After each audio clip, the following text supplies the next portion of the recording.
Hello again. It is Wing Nation presented by Sage Fruit, talking sprint car racing, our favorite time of the week, and we are so glad that you have joined us. Steve Post here in our Concord, North Carolina studios, from our Mifflintown, Pennsylvania studios at Lethal Chassis. Ashley Stremme, my co-host. Hello, Ashley. How are you? Steve, I talked about her last week, and she is back with a wrath. Mother Nature has not played nice for Pennsylvania Speed Week, unfortunately. And the stories have been spectacular when we've raced. Macri and Marks are putting on a clinic on how to race, except for Thursday night when Freddie Raymer just destroyed everybody. But those two, I mean, it has been so good, and then it's been so bad with the weather. So I agree with you. Really, really crazy. So, Ashley, silly season this year has been bonkers, and we're not even at the silly season time of year. A lot of it's gone around Buddy Kofoid, and he's landed in the Roth car, which, when the music stops, find a seat. Okay, Corey Eliason goes to the Crouch 11. Kerry Madsen goes to the 55. Okay, where I'm going with this is our old buddy Shane Stewart calls up Bernie, who's sitting there with an empty number 71 car, and says, I'd like to run for $1 million. And Bernie says yes. And Ashley, they decide to go for a tune-up, and I'll be darned if he didn't win the race. You know, there is something about Bernie and Shane that I don't care if it's 10 years from now, 20 years from now, that pairing will always be good. Obviously, Shane, the Power I-410 Bandit Series at Lake Ozark, he picked up the win. Like I said, that pairing will never get old. And they have got a shot next week at that $1 million. That's the thing that's fun. That's the things for fun. Hey, a programming note. Shane Stewart joined Justin Fiedler and I this week earlier on our Wing Nation digital program. You can find that wherever podcasts are to talk more about his big win with Bernie. Speaking of big wins, about 10 days ago, Justin Sanders cashed in for $82,000 at the Dirt Cup at Skagit, and that's who we're going to talk to. Justin Sanders, he joins us on the Sage Fruit Hotline next. The Outlaws are headed back to the Pacific Northwest. Join us for 3 action-packed nights of racing August 31st, September 1st and 2nd at Skagit Speedway when the World of Outlaw NOS Energy Drink Sprint Cars return for the Sage Fruit Skagit Nationals. Kickoff for the Sage Fruit Skagit Nationals begins Wednesday, August 30th with a pre-race party, live band, Sage Fruit apple giveaways, and more. Then catch Donnie Schatz and the rest of the World of Outlaws as they take on Washington's best sprint car drivers Thursday, Friday, and Saturday nights. Details at SkagitSpeedway.com.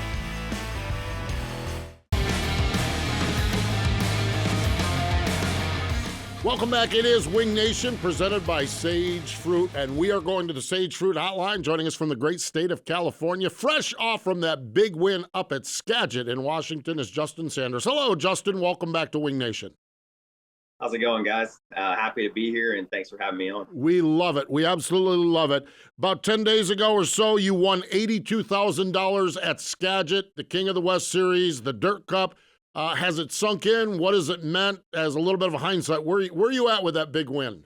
Wow, I can't believe you already said it's been 10 days. It feels like it was yesterday, but no, it was good. I mean, it's, I don't know if I've ever had a kind of a feeling like that in my life yet. I mean, it was, it's something that's kind of undescribable, I guess. It's, kind of something that I thought wouldn't have happened. And it's kind of like I guess what I can say is kind of a breakthrough. It's like I've won a lot of local races and won a lot of decent races, but, not like a crown jewel or something big. So being able to actually pull something like that off, it's like I was telling a couple of my, friends and sponsors, it's almost like I feel like it unlocked another door, if that makes sense. Like it just like a mental block, maybe if there's a mental block or something, I feel like it unlocked it. Because now, I go more into these races, I feel like now I can go in with more confidence. You leveled up, that is for sure. With that being said, obviously looking back on it now, but in the moment, obviously flag to flag for $82,000, when those last 5 laps were dwindling down, obviously it's about hitting your marks, but is there like an internal voice that kind of talks to you that says, stay calm, don't screw up? What is going through your mind at that moment? So it's funny you say that because I got impatient about 15 to go and hit the wall off of 4, or off of 2 actually, when I was lapping a couple cars. And I I knew something broke. I hit it. I could feel it. As soon as I went in the next corner, the car acted way different. It laid over, and I was like, oh man, I hope I don't have a flat tire. And so I kind of had to like gather myself back for about 2 laps. I kind of, tried to run the same line, and it wasn't working out. So I had to, move around, move down, and kind of enter the corners different. Finally figured it out. But yeah, it's like knowing that you've done something to your car that's kind of hurt it, and trying to maneuver lap traffic, and knowing that you got some really good guys behind you. Yeah, it's pressure, and it's you just got to stay focused, and yeah, like you said, try to hit your marks. And I knew we were getting towards the end for probably the last 3 laps, and I come off of 4, and I kind of look up down the front straightaway looking for a flag, and I didn't see it. And then I was coming up to another lap car, and I'm like, okay, I know I'm gonna have to deal with this. And right as I got to his bumper coming down the front straightaway, I seen the white flag come up. And I'm like, all right, I got to get through 1 and 2. Almost spun out. I got sideways. I got in tight behind the lap car, got sideways. And then, but I still had a good enough run. I was like, okay, I got to hit this last mark. And I went to the bottom and kind of did a slide job on him. And I was like, all right, if I clear this, it should be over. And was able to clear it and get the win. But yeah, no, it's definitely a different focus when you're only got a couple laps to go, and you're trying to get a win like that. There's big money on the line, and it's weird because you're kind of racing and you're clicking off these laps. Like, man, I'm still making money as I'm clicking off laps, and that's funny. That kind of goes off in your psyche too. But it's like, okay, you got to gather it back in, and there's still a real job to be done. Okay, you were impressive for the 40 laps. Okay, that's all well and fine. But your burnout or your donuts on the cool down, and not the one on the four-wheeler, whoever you or one of your crew guys or whatever did on the tip the four-wheel over, with the sprint car, how does a driver practice that? I mean, I've done some before, but I don't think you can really practice it. I think it's just kind of a thing where you do in the moment. You get it sideways, and you're kind of using the power of the motor and just to make the wheels turn, and you kind of just get it going at a certain speed, and you can kind of just gas it harder if you want to go faster. And there's the point to where I kind of had the front wheels starting to come up, and I was like, man, I better stop before I flip this. And then I stopped, and my car owner was actually talking about the donuts. He's like, man, that was awesome. I was like, yeah, I stopped because I felt like I was going to turn it over. He's like, man, you should have turned it over. He's like, I would have turned it over if that was me. And but anyways, it was kind of like, I still don't think they were the best I've seen. If you go back to Tim Kading's classic donuts, I think those are still the best. I mean, those are some pretty impressive donuts. I don't think I've ever seen anything that good. All right, so Cali Dirt, I believe it was, put a YouTube video out of kind of in-car camera, if you will. I didn't get to watch it all, but the part where it jumped out, did your car jump out of gear at some point? Give us a little synopsis of the video so people can go check out the YouTube video. Yeah, so that's a funny story. So, when you kind of think of the way things happen sometimes, I guess, when you play it like a story, okay, we'll start there. The kid that helps me, he's from Washington, he's from Bellingham. He's been around Skagit all his life. This is something that meant more to him than anything. And then you got, Mark Houston from Shark. He's from Washington. He's built motors up there, all his life. You got me that's never won a big race. We're in position to do it. So we go for the pole shuffle hot laps, and I take the green, come out of 2, go down the back straightaway. I'm wide open. I go on to 3, I'm buried throttle, and the car jumps out of gear. And no rhyme or reason. We don't know why. I get it back into gear, and I finish hot lapping. I'm quick time still in hot laps after all that. Like the car, we had a really good car all weekend. Well, I come in, I look at my tack, it says 9,900 on my tack. So it's spun really hard. So I'm in the last pole shuffle. The second I take off, I go down the front straightaway, bam, motor expires right there. So I lose the pole shuffle, motor expires. We had one motor left that I never ran. It's in the cabinet. We had our one motor upstairs in the spare car. The one motor we just pulled out was timed out, and it was at Sharks as he was going to ship it out for us. And then the other motor we had was in Max Mitry's car at the shop. So we had one motor there that I had never ran. We didn't know anything really about fueling. A good thing it was set up. So we had to rush, hurry up, put the motor in, and it was Shark's motor, and it was a new 410 that he's built, and Max ran it, I think, 3 times. And then we put it in. I'm trying to make sure everything's right before the main. Go out, lead all 40 laps. I get my big win. Shark gets the win for his engine, and the kid Hunter that's working for me, like I said, he's grown up around Skagit all his life to get a win like this. It was kind of it's kind of a storybook kind of a deal. I knew there was an engine change, and then as I was researching it, I hadn't put it together with Mark up there, and I spent some time with Mark. I did a salmon bake with him. What a great guy! What a great story, that's for sure, and such a dramatic part to the story with the engine change and all of the challenges as far as that goes. Justin, hang in there with us. Everyone else, stick around. Go ahead. Yeah. I got to add one thing I before I forget. So in the main again, we're going 4 wide, and as we split out of 4 wide, that motor jumps out of gear. And so what I did, I had to slam that back into gear. And I don't know what's going on.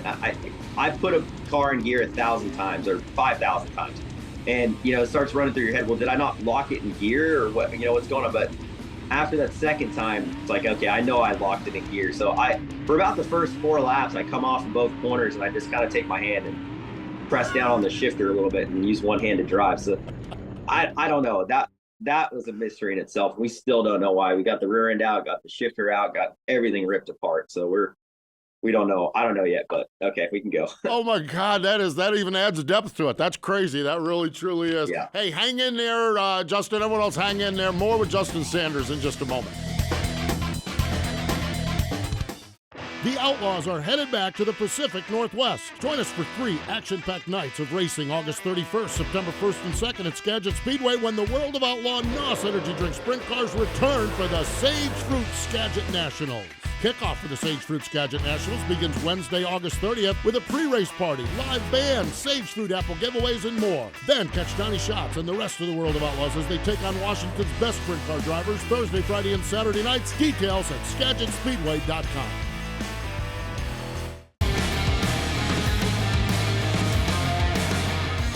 Welcome back. It is Wing Nation, presented by Sage Fruit. We are having a ball. We're talking with Justin Sanders, and of course, we just broke down just a mind-boggling story of the way that you won out there at Skagit with that race. I want to talk some more racing, but one of the things we do on Wing Nation, we love to go off the racetrack, okay? December 11th of last year, you proposed to Brooke, your fiance now. I had to think about that for a minute, but then it clicked. Well, I'm glad it clicked with you. Here. Okay, how did you do it? What was this grand scheme? How did the proposal? How did that all go? I had the ring for a while. I ordered it and had it made, and I kind of just woke up one day and I was like, all right, this feels like the day to me. I don't know. I'm a random person. I just kind of woke up. So we went to Monterey. We got a favorite brunch spot that we go to. Actually, it's in Carmel. So we're really close to like Carmel by the Sea and Big Sur and all that. So it's really, really nice over there. And I know where she likes to be, and I know, kind of the beaches and stuff. So I don't know. I just kind of drove around and picked a spot, and that's kind of how it went. I'm kind of a, fly by the moment, spontaneous, I guess, type of guy. So just found a spot. I was like, kind of walked around, kind of drove around. I was like, this is where it's going to happen. So just kind of led to it and kind of did that. But yeah, I was like, I kind of wanted, because we went to Australia, we left on the 20th, and I was like, man, I really want to do this before we leave, but I want to do it when it's the right time, when I'm feeling like it's the right time. So it just, that was the right time. And I didn't even think of the date. It had nothing to do with the date or anything like that. It just woke up one morning and it's like, well, we're doing it today. Love it. But yeah, no, it's been good. I mean, we've been together for a long time. I think, we're coming up on 10 years in September. So we've been together for a long time, since I've been 21 years old or something like that. So it's been a long time. How are wedding plans progressing? Here at Wing Nation, we've helped a lot of guys get married over the last few years. They call us when they need stamps, invitation help. How are things going so far? We're not really to that stage yet. We're just kind of, we're going to take in the, I guess, engagement stage for a while. We're not really super worried about rushing or getting anything done right now. So no, I think we're just going to stay here until we get, we want to get our finances right. You're trying to get finances right and get in that step first before we try to jump into anything. We're trying to, maybe soon buy a house or something like that. We're trying to still figure out exactly where and all that stuff. So we're, I think she knows that it's going to be solid. So it's not a huge deal to jump into a wedding. So we're just going to kind of take it slow and kind of see where it takes. Just wake up one morning and say, today's the day. That's what you do right there. That's what every girl yeah, wants. I mean, we talked about having a small wedding anyway, so you never know. It's not going to happen like that. But Yeah. We'll figure out something. We got to, there's a lot of nice venues and stuff around here. Yeah. You know, we kind of talked about like a destination wedding or something like that too. So I don't know. It's you know, we'll probably have to do it on the off season too, because I don't want to miss the races. But I've failed at every relationship I've ever had with a woman, but I don't think spur of the moment weddings are a good plan. So I think I know. Think so either. I think I know that much. That's for sure. Now, the other thing about Brooke, she actually owns a company called Top Stitch. She's actually involved. She designs a lot of your apparel, but am I right? She designs a lot of apparel for some other teams, so she's kind of somewhat involved in the sport. Yeah, she does a lot of the work side of it. Like I said, I'm doing vinyl here right now, and I do a lot of the design work and a lot of the layouts, and then she does all the stitching part of it. So like I'll kind of lay it out, size it, you know, maybe design it or edit it if it needs to be done, and then she'll do the the stitch part. Like she's over there working right now, doing some shirts right now, and then like I'm doing I actually got a couple race car wing wraps and some stuff I'm doing here, and I do a lot of random like truck signage and vans and stuff like that, you know, where the real money's not on the race cars. But yeah, no, we kind of do it together. Her shop's about a quarter mile down the road from me, and we work together. I mean, it's a walking distance for me to go walk down there and do something. So yeah, no, it's good. We're just plugging along. I love it. That is awesome. All right. So when you're away from the racetrack off season, what is it the two of you love to do? Is there anything that you guys like try to hit every single month? Obviously good eat spots, but something that both of you enjoy together. You know, it's been hard. I kind of forgot all this stuff lately because, man, I've been racing so much. Like last off season, we went, you know, straight, like I raced up until like November 10th or 25th. Actually, I forgot I ran on Turkey night. And then I ran somewhere else, I think. But anyways, and then we, as soon as December 20th hit, flew to Australia, raced, you know, until February 1st, came back, had to start working on stuff, and then started racing right in the 1st of March. So we didn't get much of an off season, but you know, we like movies and bowling and, you know, just going to random places and, you know, Vegas, Disneyland, stuff like that. It's all good fun. But we don't get to do it. Like, we're not like I wouldn't say huge trip people. We take it, you know, here and there, maybe once a year, you know, once every whatever. But yeah, it's got a super, you know, grind packed tough race schedule, and I've been thinking about a little more, trying to fit in a little more fun things to do, because it's you know, sometimes it can wear on you. You also, we've talked about California, a little bit of California racing up in Skagit, of course, and that sort of thing. You picked up the ride with Kevin Swindell last year, went to Knoxville, locked into the A main at Knoxville, and then have had good runs. You finished second at the high limits race at Wayne County. What has it meant to you as a race car driver to kind of get out of California and kind of experience some of the other parts of the country? Yeah, it's pretty cool. I mean, I got to race at a lot of cool tracks that I didn't think I'd get to race at. No, teaming up with Kevin's been great. I really like working with those guys, and you know, Kevin's really nice and really cool, and he's really supportive, you know, especially like the driving side and the, you know, giving tips or, you know, just good motivation, and you know, he's really good with the car. So yeah, like Wayne County was awesome. I mean, you know, if I didn't have a superhuman I was racing against, he probably could get that job done. But yeah, no, it's been awesome. Looking forward to going back, and like I said, I think we're gonna probably go back to Kokomo, I would imagine, and then, you know, probably do the Knoxville swing again. Hopefully I can top what I did last year and make the nationals, when I thought I'd never be able to do that. But you know, I guess I'm starting to unlock some doors that maybe I didn't think were possible. So, you know, who never know, the sky's the limit. So we'll see what's going on.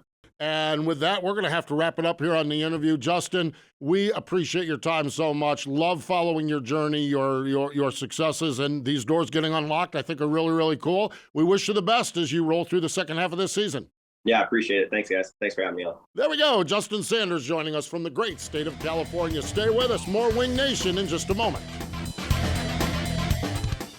The Outlaws are headed back to the Pacific Northwest. Join us for 3 action-packed nights of racing August 31st, September 1st and 2nd at Skagit Speedway, when the World of Outlaw NOS Energy Drink Sprint Cars return for the Sage Fruit Skagit Nationals.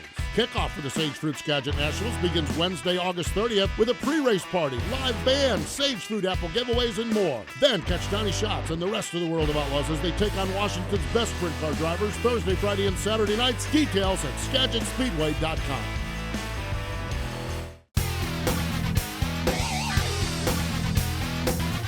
Welcome back. It is Wing Nation presented by Sage Fruit. Ashley Stremme and Steve Post here. And boy, I could talk to Justin Sanders all day long, Ashley. Really good stuff.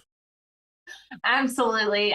We chatted with the guy at Knoxville last year once he got locked in, and I'll never forget. He's like, "What do I have to talk about? Who am I?" So just a good dude. He's great storyteller as well. Yeah, great storyteller. And he gave one of our producers, Jack, great eating ideas out there. Jack's headed out there on some business, and I got awful hungry listening to some of those places that Justin was talking about, that's for sure. It was a big weekend for the World of Outlaw and NOS Energy Drink Sprint Cars this past weekend. Their annual 4th of July weekend up at Cedar Lake.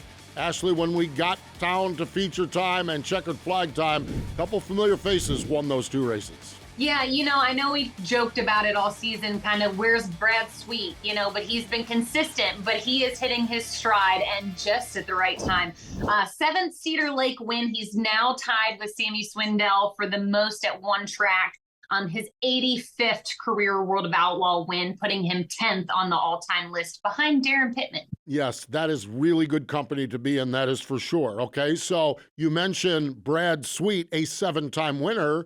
Prior to Saturday night, David Gravel, a 7-time bridesmaid at Cedar Lake. You imagine going to one place 7 times and coming up second? Well, he fixed that on Saturday night. Gravel got his 8th win of the season, 84th career. He is tied with Stevie Smith, closing in on Darren Pittman and Brad Sweet, although Brad Sweet is these two, it's nuts.